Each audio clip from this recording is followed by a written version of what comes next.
Hey, what's up guys? This is Anthony from Anthony's Customs, and for this review, we are looking at Jada's Cyberpunk Edgerunners Lucy to go with this guy that I reviewed just the other day. I'll bring him out in a minute. And if you watch that review, you kind of know what you're going to get with this one. It's a pretty good figure. It comes in slightly higher than the average 1/12 scale action figure, but you do get some things for that, so we're going to try to decide if they did a good enough job to justify that price point. I think it's $35 on this one. I'll put a link in the description below if you guys want to get one, but maybe you don't by the end of this review. So let's go ahead and get it off the stand and take a closer look. Alright, before we get into the review, let me just show you my package. It is a good package. Nice big window in the front, love that. Nice and colorful. Little extra flair on the side for the cyberpunk vibe. Don't like that it cuts up the artwork for the figure. I mean, angles wise, but still nice artwork on the back for the whole group, although I've been told they're only making this guy. They're not going to fill out the team, which is weird, but there you go. That's the packaging. Nice packaging. Alright, let's get into the review. This figure stands about 5 and let's say 5/8 roughly. That's going to make it 14.5 centimeters. Here she is up against Darwin, so easily fitting in the 1/12 scale, Marvel Legends style. And here she is up against her bud right there. So yeah, scaling is pretty good, no complaints. She's probably slightly tall. I think I didn't go get screenshots and measure, but maybe she's slightly tall. Alright, so aesthetically speaking, first we have to do a question of the day. Are you guys picking these up? And if you are, is it because you're into Cyberpunk? Is it because you're into the anime? Or is it just because they're cool figures? Or are you not picking them up because you're not into any of those things? Let me know. Alright, I actually watched the anime. I think it's pretty good. Maybe a little overhyped, but pretty good. I like Studio Trigger, so anyway. Okay, so this figure, aesthetically, I love the different finishes. We have some shininess, some matte finish, some cloth texturing, which is more of a flat finish.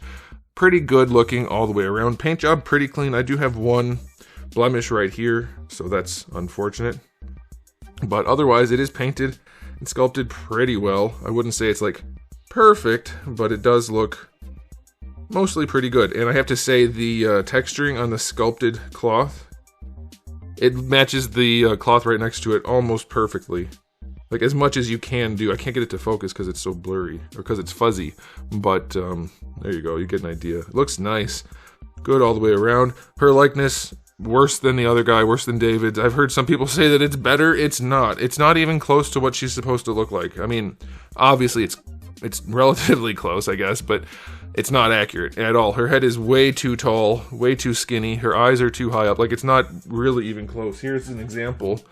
But if you look up screenshots, it's very different than this. It's really, really, really not the same thing at all. Now that said, what is there is clean, and so I'm guessing many people will be willing to look past that, and they have the cool paint job on the hair, so it makes sense that people are liking it, but it is not accurate, which is the same problem David had, and that does bother me, because I want my figures to be accurate, especially when they're a little bit more expensive. But it does look pretty darn good all the way around, and I think for the aesthetic rating, I'm going to have to go 8 out of 10. Really, the likeness is the biggest issue. And then the other thing is, I guess her little jacket doesn't stay where you want it to stay because there's no wire at the top. Is there a wire anywhere? I bet there is at the bottom. There is at the bottom, but there's not at the top, so that's irritating. But you could easily insert your own if you really, really wanted to. So that would help to make her look better, but still pretty darn good.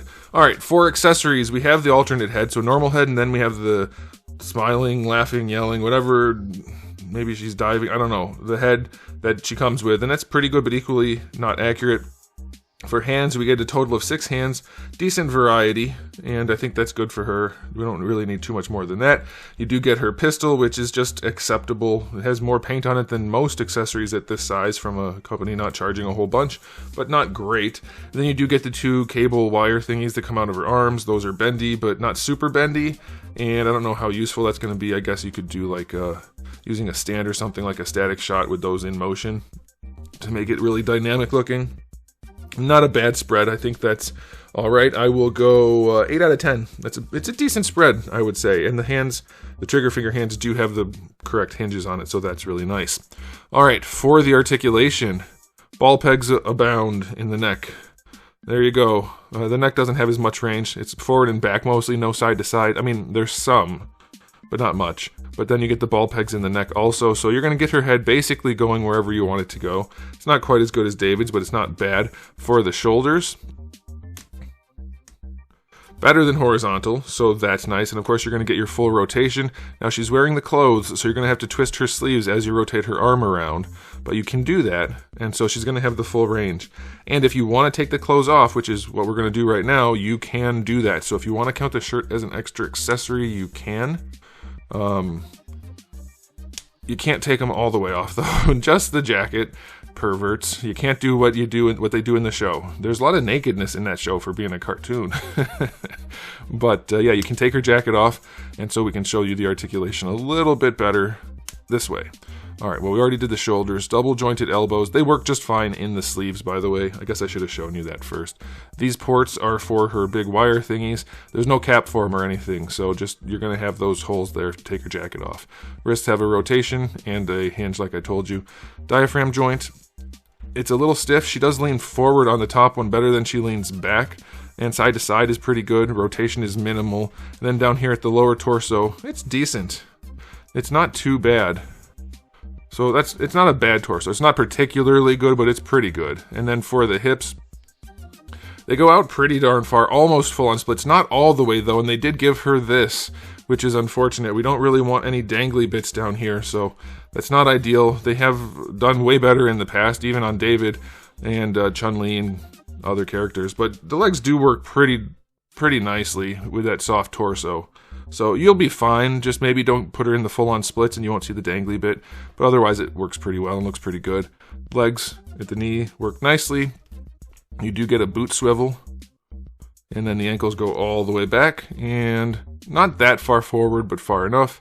And your ankle rocker is a little bit steep, but you get that swivel. So it's pretty functional. It's nothing super impressive. At the $35 price point, I don't think it needed to be because of the paint job, the unique sculpt, the soft goods, and the accessories. I think it's a reasonable set of articulation. Not super impressive, but definitely good enough. I will say, I'll say 8 out of 10. I think 8 out of 10 is fair for given everything else that we have going on with this figure. So now it's time for the final verdict. Is it worth 35 bucks? Yeah, I think so. Especially with the soft goods, number of accessories, paint application, original sculpt, all that kind of stuff. Yeah, for sure. So even if you're not into it, you could pick this up and enjoy it. I would say it's not that good though, that if you're not into the character look or the anime or the source material at all, then you probably don't need it. But if you are, go ahead and pick it up. I think you'll be very pleased with it. And so I'll give it an overall rating of 8 out of 10. It is a good figure. It's better than average for sure. It's not as good as I would like it to be, mostly in the likeness department. That throws it for me. But it's close enough, I guess, that it's fine. I'll throw it on the shelf and it'll be okay. So there it is, guys. Let me know what you think in the comment section below. But that's it for me. So thanks for watching. If you enjoyed the video, please do give it a thumbs up. If you didn't, give it a thumbs down. And if you haven't subscribed, you should. I have new videos just about every single day and thousands already on the channel. So make sure you come back for all of that. And in the meantime, keep collecting.